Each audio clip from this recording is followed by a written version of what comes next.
Vamos ler então, carta de Paulo a Filemon, verso 8 em diante. Diz assim a palavra do Senhor. Procure ficar atento a partir desse momento, não se distraia.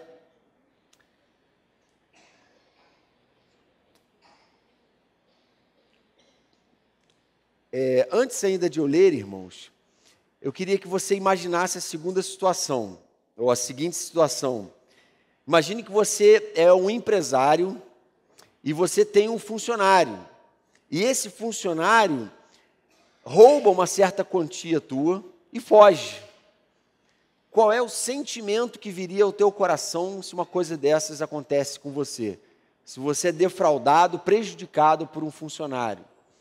E aí, depois de algum tempo, esse funcionário se converte longe e volta com recomendações para que ele não apenas seja readmitido por você, mas que ele passe a frequentar uma célula na sua casa. Complicada essa situação, né? Conseguiu imaginar? Então, esse texto que a gente vai ler, ele relata algo muito parecido. Fique atento. Paulo está escrevendo de dentro da prisão, ele diz o seguinte: por isso, mesmo tendo em Cristo plena liberdade para mandar que você cumpra o seu dever, prefiro fazer um apelo com base no amor. Eu, Paulo, já velho, e agora também prisioneiro de Cristo Jesus, apelo em favor de meu filho Onésimo, que gerei enquanto estava preso. Ele antes lhe era inútil, mas agora é útil, tanto para você quanto para mim. Mando-o de volta a você como se fosse o meu próprio coração. Gostaria de mantê-lo comigo para que me ajudasse em seu lugar enquanto estou preso por causa do Evangelho, mas não quis fazer nada sem a sua permissão, para que qualquer favor que você fizer seja espontâneo e não forçado. Talvez eu tenha sido separado de você por algum tempo, para que você o tivesse de volta. Ele tenha sido separado de você por algum tempo, para que você o tivesse de volta para sempre. Não mais como escravo, mas acima de escravo, como irmão amado. Para mim, ele é um irmão muito amado, e ainda mais para você, tanto como pessoa, quanto como cristão. Assim, se você me considera companheiro na fé, receba-o como se estivesse recebendo a mim. Se ele o prejudicou em algo, ou lhe deve alguma coisa, ponha na minha conta. Eu, Paulo, escrevo de próprio punho. Eu pagarei, para não dizer que você me deve a própria vida. Sim, irmão, eu gostaria de receber de você algum benefício por estarmos no Senhor. Reanime o meu coração em Cristo. Escrevo-lhe certo de que você me obedecerá, sabendo que fará ainda mais do que lhe peço. Senhor bendito, queremos neste momento te pedir que o Senhor aquiete nosso coração, venha nos ensinar pelas palavras sábias do apóstolo, esse caminho do discipulado, do cuidado com pessoas, Senhor, do acompanhamento cuidadoso, pastoral, fraterno, que é próprio daqueles que são membros do teu corpo, daqueles que um dia também foram alcançados pela tua graça, pela tua misericórdia, que também são indignos de tamanhos benefícios. Queremos te pedir que agora, Senhor, o Senhor molde os nossos corações, nossos sentimentos, nossos afetos, nossos valores, para que a gente aprenda um pouco mais nesta noite a enxergar como o Senhor enxerga, que os valores do teu reino venham impregnar o nosso coração, para a honra, louvor e glória do teu nome, Jesus. Amém, Pai. Então, irmãos, Paulo, na verdade, ele escreve junto com um discípulo, Timóteo, diz lá no início da carta, que ele estava escrevendo junto, né, ele e Timóteo estavam recomendando, para um outro discípulo, Filemon, a respeito de um terceiro discípulo, Onésimo, que até então era alguém que havia prejudicado Filemon, alguém que era escravo dele, naquela época a relação servil era como uma relação profissional hoje, e havia prejudicado ele e fugido, de modo que certamente Filemon guardava uma mágoa e um ressentimento em relação à atitude de Onésimo e talvez nunca mais quisesse vê-lo na vida. Por isso foi importante que Paulo escrevesse uma carta de recomendação numa linguagem tão profunda, tão sentimental, tão carregada, tão poética, como ele escreve essa carta. Com uma diferença, irmãos, entre esses discípulos. Timóteo e Filemão eram discípulos, vamos dizer assim, de bom caráter, gente de boa família, gente educada, gente agradável, gente tratável. Já Onésimo é apresentado como alguém que já tinha aprontado feio com o próprio irmão em Cristo, com outro discípulo de Paulo. Então, aqueles outros dois eram crentes cheirosos, vamos dizer assim, cheirosinhos, não eram gente complicada e malandra. Mas Paulo está agora falando e dando ênfase a uma atitude que aquele discípulo precisava ter com o codiscípulo dele, com um novo discípulo, com um novo irmão na fé, com Onésimo.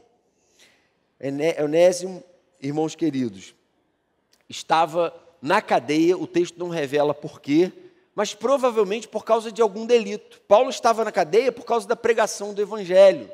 E pelo que dá a entender, segundo os estudiosos, aquele encontro de Paulo com Onésimo foi um encontro providencial, em que de fato Onésimo experimentou um novo nascimento.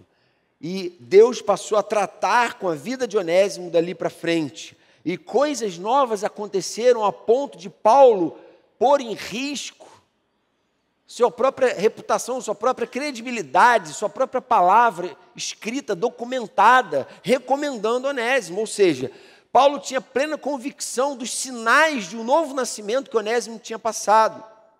De modo que ele trata Onésimo não só como um discípulo, como um novo convertido, mas como um filho amado, querido. E aí, irmãos, de repente, aquele juízo que estava sobre a vida de Onésimo é dissipado. Às vezes a gente não consegue fazer isso, não é verdade? Filemão tinha todas as razões para ter repulsa por Onésimo, querer ver ele longe, porque diante até da justiça humana, a lei romana previa que um dono de um escravo podia requerer da justiça a pena de morte para um escravo que roubasse o seu dono. Era assim que funcionava a lei romana naquela época. Mas Filemão simplesmente é desafiado a deixar de lado a justiça à risca. Às vezes a gente também, gente, precisa aprender a deixar de lado essa justiça à risca, para dar lugar a uma nova situação de vida, a uma nova realidade na vida de pessoas que um dia nos fizeram mal. Não é esse o desafio de Jesus para nós no ensino dele? Veja o que ele diz em Mateus 5,44. Ele não fala para amar os cheirosinhos, os queridos, os educados, os de família. Ele diz assim: amem os seus inimigos e orem por aqueles que os perseguem, para que vocês venham a ser filhos de seu Pai que está nos céus. Se vocês amarem apenas aqueles que os amam, que recompensa vocês receberão? Até os publicanos fazem isso, até os ímpios, até aqueles que têm um coração duro fazem isso, amam aqueles que os amam, aquele amor egoísta. Ele fala, olha, o amor cristão verdadeiro, ele brota e ele existe, e o Evangelho faz sentido quando você foca o problemático, o complicado, aquele com quem ninguém quer andar junto, e diz, eu vou andar com ele. Esse é um chamado para o discipulado. E esse texto mostra para a gente alguns erros que a gente pode cometer em relação ao discipulado. Alguns erros que a gente até observa na nossa prática na igreja. E também mostra algumas bases fundamentais de um discipulado segundo o coração de Deus, segundo a palavra de Deus. Alguns erros comuns, para a gente, então, em 2 pontos aqui, tratar desses 2 extremos. Primeiro, os erros comuns em relação ao discipulado. O primeiro erro é quando nós deixamos de priorizar os onésimos. Deixamos de priorizar os onésimos. Por quê? Deixamos de priorizar aqueles que estão numa situação em que nunca tiveram um encontro com Deus, que precisam ser alvo da nossa misericórdia, das nossas orações, do nosso amor, porque a gente está muito confortável com o nosso convívio, com a nossa comunhão. Mas Jesus diz assim em Mateus 28, 19, vão e façam discípulos. Não se acomodem com manter simplesmente relações agradáveis, amigáveis com pessoas agradáveis, cheirosas, com pessoas de bom caráter. Sejam uma comunidade que está pronta a acolher gente marginalizada, gente que erra e erra gravemente. Esteja aberto você mesmo na sua vida. É claro, a gente precisa ser prudente, não é isso que o Senhor falou? A gente precisa ser cauteloso, a gente precisa ser sábio, mas a gente precisa estar aberto e pronto a receber onésimos. Gente que já errou muito, e errou inclusive com a gente. E falar para eles, olha, existe um caminho, existe uma mensagem de esperança para você sair dessa vida falsa, mentirosa, dessa vida em trevas que você está vivendo. Existe uma vida na luz, onde a mentira não tem mais lugar, onde o mau caratismo é convertido, é tratado, é sanado. Discipulado é o passo seguinte à pregação. A gente ouviu semana passada a respeito da importância de a gente falar, de a gente anunciar, de a gente pregar o Evangelho, chamar as pessoas. E o discipulado é um processo de continuação dessa pregação, é o acompanhamento, é pôr o foco naquele que está hoje perdido, rumando para as trevas, dar os primeiros passos com essa pessoa. E a gente precisa se abrir para isso também. Às vezes, nem é tão difícil você participar de um projeto missionário de um fim de semana, em alguma comunidade, você vai lá, faz um grande projeto missionário, faz um evento de colheita da célula, maneiro, organizado, você participa, você oferece seus dons, talentos, o evento arrebenta. Mas e depois? Depois tem um dia a dia, tem o caminhar junto, isso é discipulado. Focar primordialmente aquele que mais precisa de atenção. E assim a gente precisa aprender. Por quê? Porque a gente tem a tendência a se fechar. E a gente ficar querendo simplesmente instituir relacionamentos de autoridade, de discipulado entre crentes velhos. Isso não é bem o que a Bíblia apresenta como discipulado. Isso é suporte pastoral, isso é mentoria, isso enfim, caminhar junto, comunhão cristã, não é? Mas discipulado é você pegar alguém que está hoje vivendo uma vida de trevas, indo para o inferno, trazer ela de volta, carregar e ter paciência com essa pessoa e aprender a amar essa pessoa. Não podemos, irmãos queridos, simplesmente nos conformar com a construção de amizades duradouras e saudáveis que são muito positivas para a nossa caminhada. Precisamos olhar para fora e entender que fazer discípulos tem a ver, como a gente ouviu domingo passado, com priorizar os onésimos, aqueles que hoje talvez estejam à margem. O segundo erro que a gente pode cometer é que, às vezes, a gente permite que o discipulado vire um programa de manutenção da imaturidade. Não é? Ou seja, está tão gostoso que eu já estou há 4, 5, 6 anos nesse discipulado em que a gente toma um café naquela padaria e bate um papo tão agradável e tão gostoso, e é tão bacana, e é tão bom, amém, e é mesmo. Mas isso é comunhão cristã, isso não é necessariamente discipulado. A gente não pode deixar que o discipulado se torne um programa de manutenção da imaturidade. O discipulado tem que ter um propósito, uma meta. A meta é a maturidade espiritual, a descoberta dos dons, talentos, e assumir posição e querer ser adulto na fé. Hebreus capítulo 5, verso 12, ele diz assim: embora a essa altura já devessem ser mestres, vocês precisam de alguém que lhes ensine novamente os princípios elementares da palavra de Deus. Gente, por que isso? Não é? Todo cristão verdadeiro que passou por um novo nascimento deve perseguir a maturidade, querer crescer, querer amadurecer. Maturidade não tem a ver com autonomia e independência no sentido de não se submeter a ninguém. Maturidade tem a ver com uma caminhada firme, com as próprias pernas. É um posicionamento firme diante do mundo, das pressões, do pecado, do inimigo, das ciladas dele. E essa deve ser a meta de todo discipulado. O discipulado não pode caminhar, né, por aí, vamos ver no que isso vai dar, a gente vai mantendo isso. Não pode ser assim, tem que ter um objetivo. Eu lembro que eu tive a experiência de ser discipulado nos primeiros 2 anos da minha caminhada com Jesus. E eu lembro que aquele discipulado, ele foi, na verdade, um catalisador, um acelerador do meu processo de santificação. Havia uma prestação de contas, havia uma cobrança saudável. Como é que está? Está lendo a palavra, está orando, está buscando a Deus, está levando isso a sério. E a gente saía dali animado a viver uma semana próxima, vitoriosa, na presença de Deus, buscando a presença dEle. E depois de algum tempo, eu continuei precisando de mentoreamento, continuei precisando de autoridade sobre mim, de gente para quem confessar, mas já não era mais aqueles primeiros passos, eu já era um discípulo.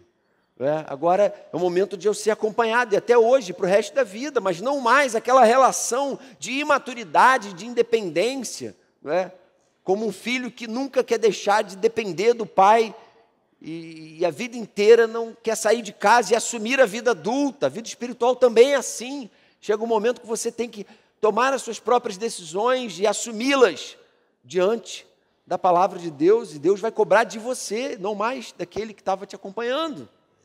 Então, o discipulado não pode manter a gente estagnado. O discipulado precisa ser um projeto com um fim determinado, a maturidade. Terceiro erro que a gente pode cometer é quando o discipulado não conduz a pessoa à descoberta e exercício de um ministério. Esses primeiros passos, esse crescimento, esse amadurecimento visam ao desenvolvimento de uma convicção em relação àquilo para que Deus me chamou. De modo que o discipulado vai ser bem sucedido quando você descobrir isso e você então se oferecer e passar a integrar a vida no corpo como membro do corpo, que cumpre plenamente a sua função. Não fica atrofiado, não fica subnutrido, subdesenvolvido, você dá o próximo passo. Por isso que a tarefa mais importante do líder de célula ou do coordenador de célula não é coordenar a célula. Estranho, né? A tarefa mais importante do coordenador de célula é preparar o próximo coordenador. Ter um auxiliar que está sendo preparado para assumir a célula no momento da multiplicação. Essa é a visão da palavra de Deus. Vejam o que Paulo diz em Efésios 4,14. O propósito é que não sejamos mais como crianças, levados de um lado para o outro pelas ondas, nem jogados para cá e para lá por todo o vento de doutrina e pela astúcia e esperteza de homens que induzem ao erro. Antes, seguindo a verdade em amor, cresçamos em tudo naquele que é a cabeça, Cristo. Dele todo o corpo, ajustado e unido pelo auxílio de todas as juntas, cresce e edifica-se a si mesmo em amor, na medida em que cada parte realiza a sua função. O propósito é que ninguém mais seja criança, o propósito é que todo mundo cresça, seja maduro, se firme, siga a verdade em amor, tenha no Senhor a sua cabeça e cumpra plenamente a sua função como membro do corpo. E assim a igreja caminha saudável. Esse é o propósito. Essa é a meta, esse é o objetivo. Se você está discipulando ou sendo discipulado, tenha como meta o serviço ao reino de Deus. É isso. Para que fazer curso no fim de semana de treinamento? Para que fazer Ibrae? Para que fazer as suas devocionais? Simplesmente para resolver o problema da sua caminhada com Deus? Isso é pensar pequeno demais. projeto de Deus para você não é esse. O projeto de Deus para você é que você busque esse crescimento para servir, para multiplicar, para fazer novos discípulos, para abençoar a vida daqueles a quem Deus quer, através da tua vida e da igreja, alcançar. Esses foram os riscos apresentados. Agora, quais são os princípios, as bases para o verdadeiro discipulado, segundo a palavra de Deus? As bases para o verdadeiro discipulado cristão. A primeira delas, segundo Paulo aí em Filemon, é a experiência do amor de Deus na prática. Ele diz assim no verso 8: por isso, mesmo tendo em Cristo plena liberdade para mandar que você cumpra o seu dever, prefiro fazer um apelo com base no amor. Filemon, mesmo que eu tenha autoridade espiritual para te dar uma ordem agora, engole Onésimo, não é isso que eu vou fazer. Eu quero que você e a igreja que se reúne em sua casa, está lá no versículo 2, eu quero que vocês, igreja, comunidade do Senhor, aprendam essa lição. Vocês precisam estar preparados para receber gente complicada, gente doente. Porque é exatamente nesse momento em que vocês receberem gente assim, é que vocês vão virar igreja do Senhor. É que a marca da verdadeira igreja do Senhor estará ali. Não é? E ele usa a situação particular entre Filemon e Onésimo para ilustrar isso. Esse é um desafio para todos nós, não para um só, não era só para Filemon, era para a igreja na casa dele. É interessante, irmãos, que a gente se esquece com muita facilidade, não é? De como a gente era quando o Senhor nos chamou. Talvez alguns tenham tido o privilégio de nunca viver uma vida no mundão, em rebeldia aberta contra Deus. Mas quem já teve, se olhar para trás com sinceridade de coração, com honestidade, vai perceber, contemplar e ficar maravilhado com o tamanho da misericórdia e da graça de Deus. Mas a gente vai sendo tratado por Deus em tanta coisa, e tanta coisa deixa de ser realidade para nós, tantas vontades malignas do pecado deixam de habitar o nosso coração, aí de repente a gente começa a achar que a gente é melhor do que os outros, que a gente é mais justo que os outros, e a gente começa a não ter paciência com gente complicada, com gente problemática, né? Mas a gente se esquece de quem a gente era.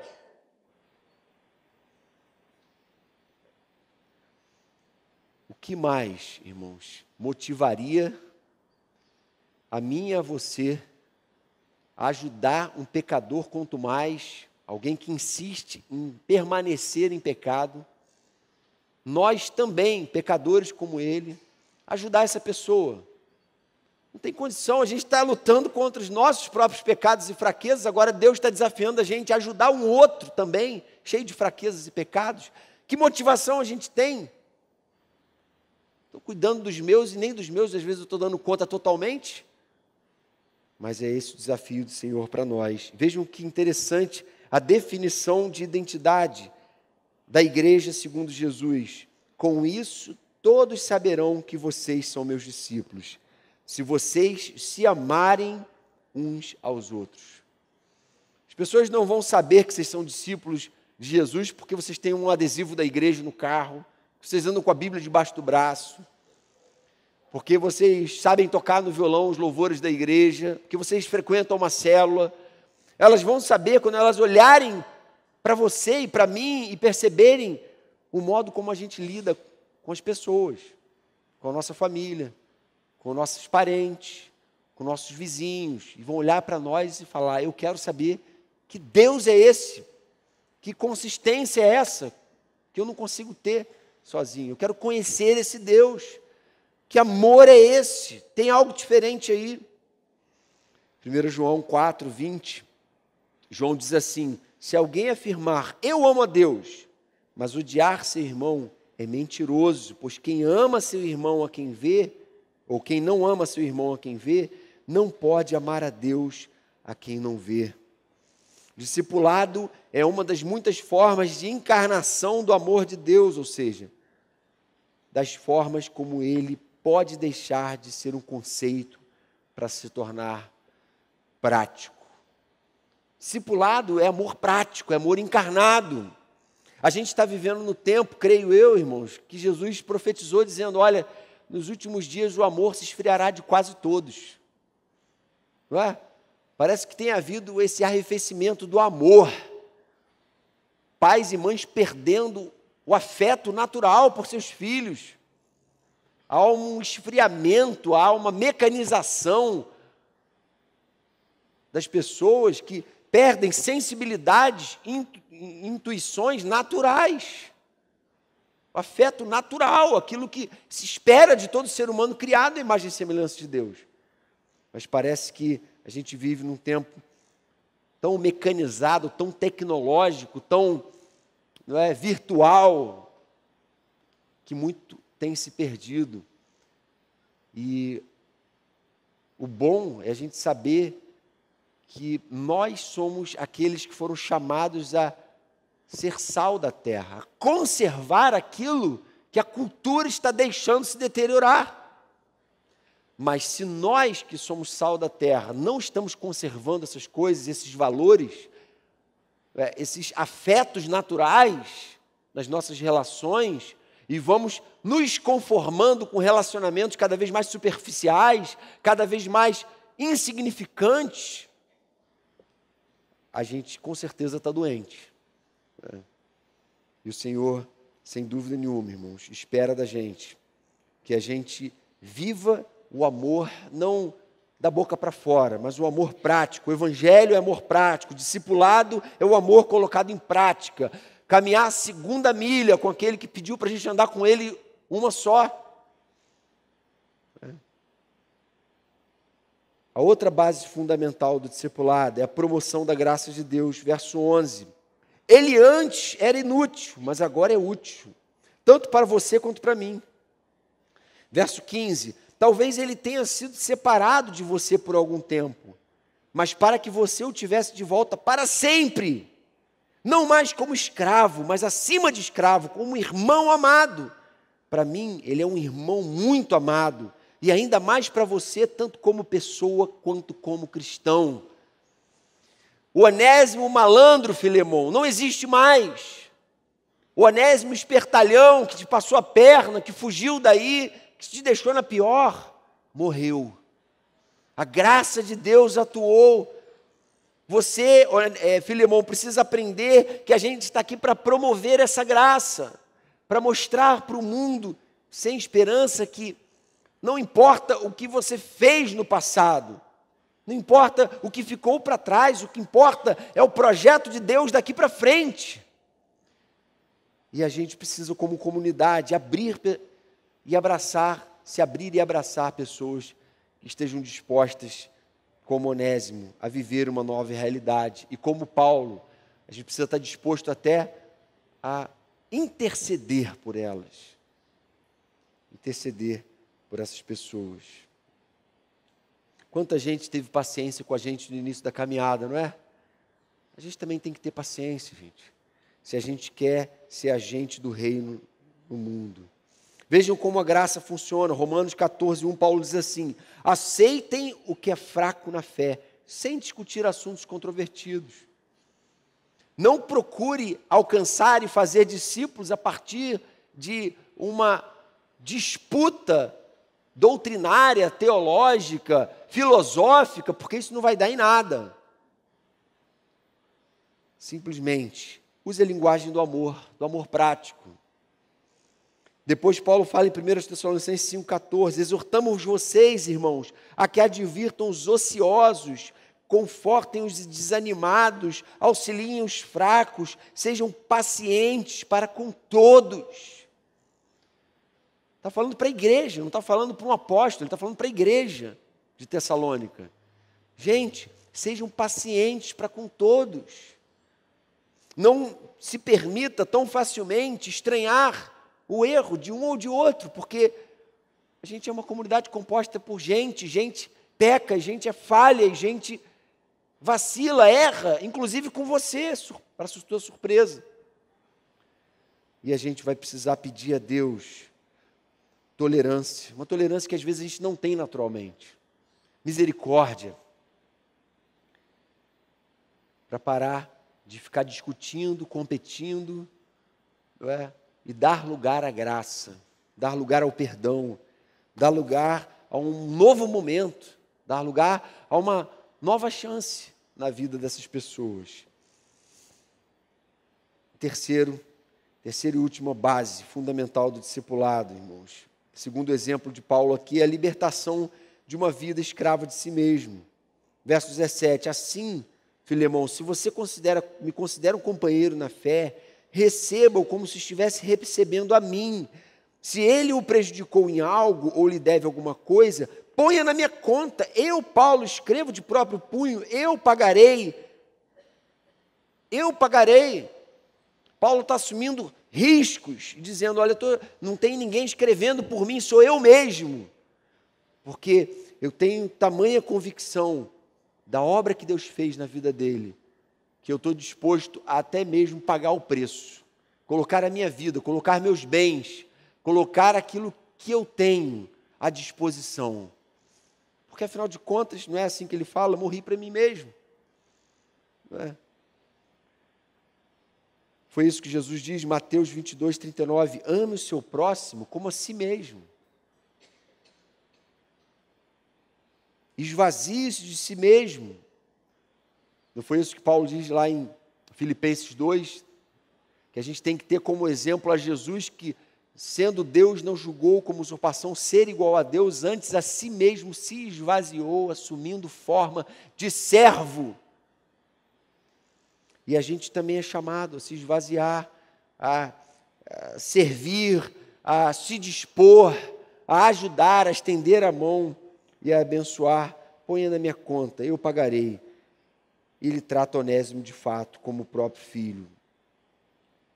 Discipulado é muito importante, não apenas porque através dele fazemos novos discípulos, mas também porque através dele nos tornamos melhores discípulos. Através do discipulado, a gente não apenas abençoa a vida daqueles que a gente está discipulando, para quem a gente está pregando, mas a nossa vida é desafiada, o nosso testemunho é desafiado. Já parou para pensar nisso? Por isso muita gente foge de discipular, de evangelizar, de caminhar os primeiros passos, porque sabe que muita coisa vai ter que ser mexida na sua própria vida, no seu próprio caráter. Vai ter que assumir uma responsabilidade paternal. E quem é pai aqui sabe que tem um preço para isso. Então, irmãos, vamos às aplicações aqui. O discipulado visa a geração de cristãos que geram novos cristãos. Cristãos que não ficam simplesmente buscando amizades que se retroalimentam na fé e estão satisfeitas com isso, mas que estão em busca de novos cristãos, em busca de pregar a mensagem de salvação. Discipulado visa a geração de cristãos maduros, de cristãos que não se conformam simplesmente com uma vida espiritual imatura, uma vida espiritual que não está com os pés firmes no caminho para andar com as próprias pernas. O discipulado visa a geração de cristãos ministerialmente engajados. Ou seja, tem que haver uma meta, tem que haver um objetivo. O discipulado é para isso. Com tempo de começo, tempo de meio, tempo de fim. Vai acabar. Não é? Tem que dar o próximo passo. Não pode ficar na beira do caminho. Não é? Tem que usar esse catalisador da nossa santificação para esse benefício. As bases cristãs para a prática do discipulado. Algumas outras aplicações. Não podemos usar aquilo que chamamos de discipulado apenas como meio de alimentar amizades cristãs duradouras que só existem para se retroalimentar, fechadas em si mesmos. Precisamos olhar para fora. Segunda aplicação, o discipulado precisa ser um projeto que tem como fim a maturidade espiritual. Terceira aplicação, se você está discipulando ou sendo discipulado, tenha como meta o serviço do reino de Deus. Quarta, o discipulado é uma das muitas formas de encarnação do amor de Deus, ou seja, das maneiras como ele pode deixar de ser um conceito para se tornar prático. Manifestação de amor prático. na prática, como funciona. Um pecador tendo paciência com outro pecador, um intolerante tendo paciência com o outro. Outra aplicação, precisamos orar pedindo a Deus para aumentar nossa tolerância com os erros dos outros, pois as pessoas erram conosco e continuarão errando, e nós com elas. E o que nos distingue do incrédulo, do ímpio, do pagão, é exatamente o fato de que a gente olha para Jesus e procura imitar Ele. Não foi assim que Ele fez com as pessoas com quem Ele conviveu? Não foi assim que Ele fez conosco? E por fim, última aplicação, o discipulado é muito importante, não apenas porque através dele fazemos novos discípulos, mas também porque através dele nos tornamos melhores discípulos. Não apenas fazemos novos discípulos, mas também nos tornamos novos discípulos. Feche seus olhos, vamos interceder a Deus por essa questão. Senhor bendito, queremos te agradecer pelo exemplo que o Senhor deixou de alguém que mostrou na prática como deve funcionar o discipulado. E por isso Paulo pôde reproduzir o teu modelo no modo de lidar com o Onésimo, da mesma forma como o Senhor lidou com a mulher adúltera, Maria Madalena, tantos outros que foram alvo da tua graça, da tua misericórdia, do teu amor. E queremos pedir que o Senhor nos faça uma comunidade de discipuladores, de gente pronta a atrair gente hoje que está vivendo em trevas, entregues à sua própria perdição, à sua própria escravidão, e mostrar para elas o caminho bendito e esse projeto maravilhoso que o Senhor tem para nós de vida, em que somos libertos do nosso próprio egoísmo, de uma vida ensimesmada, enclausurada, e olhamos para o outro, e somos curados enquanto somos agentes de cura para o outro. Faz assim, Pai, com a Igreja Oceânica, faz assim com cada um de nós que está aqui presente nesta noite. Vem tratar o nosso coração e nos fazer amadurecer neste ponto em que lhe tratamos hoje aqui. Para a honra, glória e louvor do Teu nome que te pedimos, Jesus. Amém, Pai.